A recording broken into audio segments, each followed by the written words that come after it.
Hello সবাইকে, welcome to Abol Tabol 19th।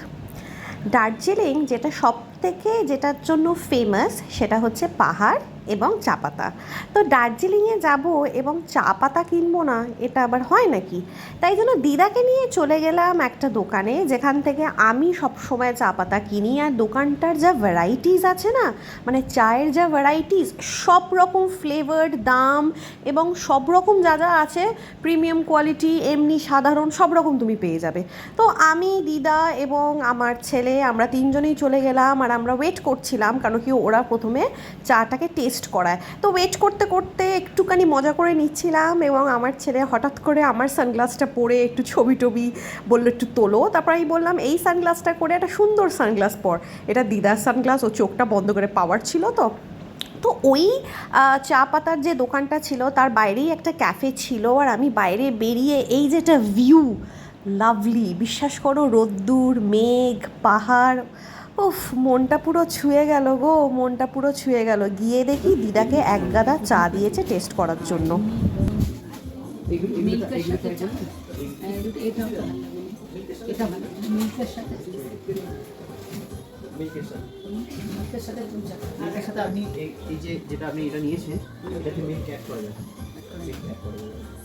তারপর ওখান থেকে আমরা একটুখানি স্ট্রিট শপিংয়ে চলে গেলাম। আর যেটা দেখে আমার সব থেকে মনটা খারাপ হয়ে গেল সেটা হচ্ছে পুরো যেইগুলো মানে স্ট্রিটে যেইগুলো দোকানগুলো বসতো সব ভেঙে তুলে দিয়েছে। ওদের নাকি রেনোভেশন চলছে এবং আর কিচ্ছু নেই। আমরা তারপর চলে গেলাম একটা সিলভার জুয়েলারির দোকানে। And trust me, my goodness, আমি এতবার দার্জিলিং গেছি, এই দোকানটা না জীবনে ঢুকিনি। বাট দেন দিদা ইনসিস্ট করতে আমি ঢুকলাম। আর ঢুকে না, I was like, oh my god, silver জুয়েলারিগুলো এত সুন্দর। তো আমি আর দিদা মিলে বেশ কিছু মার্কেটিং করলাম, মানে বেশ সুন্দর সুন্দর জুয়েলারি কিনলাম। জুয়েলারি কেনার পর আর একটা যেটা ফেমাস, মানে যেটা তোমরা অনেকেই জানো না, সেটা হচ্ছে বেকারি। নিজস্ব বেকারিজ থাকে ওখানকার মানুষের, ওরা নিজস্ব বিস্কিট, কেক বেক করে আর সেইগুলোকেই বিক্রি করে। তো সেমনি একটা দোকানে চলে গেলাম এবং আমার ছেলে একটা আইসক্রিম খেলো। আর তারপর দিদা কিছু বাড়ির জন্য বিস্কিট ফিস্কিট নিল। তারপর এসে গেল হচ্ছে বৃষ্টি। এবং বৃষ্টির মধ্যে যেটা সব থেকে ভালো লাগে সেটা হচ্ছে গরম গরম একটু কফি খেতে। তো তাই জন্য আমরা চলে গেলাম ফিয়েস্টাতে একটু কফি খেতে। And the ambience was so good.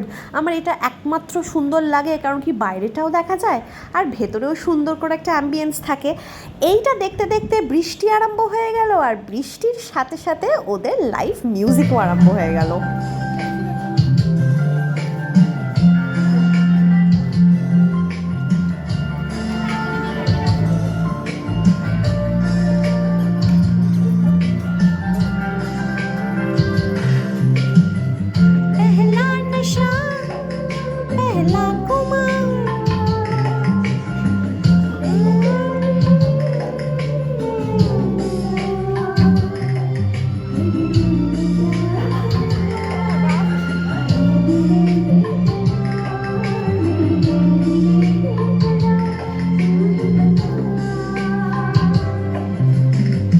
বৃষ্টি থামতে আমি একটুখানি দাঁড়িয়ে একটু ঢং করে কটা ছবি তুলে নিলাম। তারপর এই চলছে, আমার ছেলে আমাকে বোঝাচ্ছে যে ও কত বড় টেবিল টেনিস প্লেয়ার হয়েছে। এবার আমাকে মুরগি করা হচ্ছে, আর পেছন থেকে কখন যে দিদা ভিডিও করেছে ভগবান জানে। বাটারফ্লাই মতলব वो बटरफ्लाई কি জানি, हाँ बटरफ्लाई प्रेस्को नहीं है কি প্রেসকো আবারটা কি আবার ওটা একটা কি, ওটা একটা টেবিল টেনিস ব্যাট আর বাটারফ্লাইটা কি? ওটা ওয়ার্ল্ডের সবথেকে ভালো। তুই তো এখনো ওয়ার্ল্ডের সব থেকে ভালো প্লেয়ার হতে পারিসনি, তো যেটা মোটামুটি সেটা কেন। আমি জীবনে ভাই শুনিনি এতগুলো বাটারফ্লাই না হাতি ঘোড়া। এটা কি? এটা বাটারফ্লাই, এইটা বাটারফ্লাই, এইটা বাটারফ্লাই।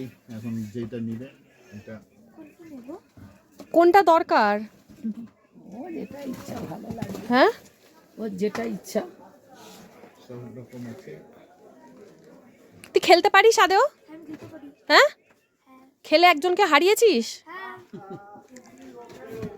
ঠিক আছে নে ভাই। মুরগি হতে যখন এসেছি, মুরগি তো হতেই হবে। যাই হোক, এত কিছু মার্কেটিং করার পর দিদার মনে পড়লো দাদুর জন্য নাকি কিছু কেনেনি। দেখো কাণ্ড।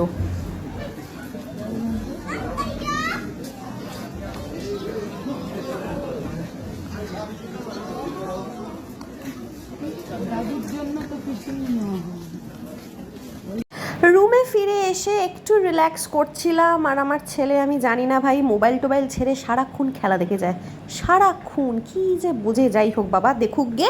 এবার আমরা যে সিলভারগুলো কিনেছিলাম, দেখো দিদা একটা খুব সুন্দর একটা সিলভার পেন্ডেন্ট কিনেছে, আর আমি কিনেছিলাম হচ্ছে দুটো ইয়াররিংস, কটা নোজ পিন। তো এই করেই আমাদের ফার্স্ট ডে ইন দার্জিলিং সুন্দরভাবে আমরা কাটিয়ে ফেললাম। আর আমার ভিডিওটা যদি তোমাদের ভালো লাগে তাহলে একটা শেয়ার, লাইক, সাবস্ক্রাইব করতে কিন্তু তোমরা কেউ ভুলো না। By, tata, take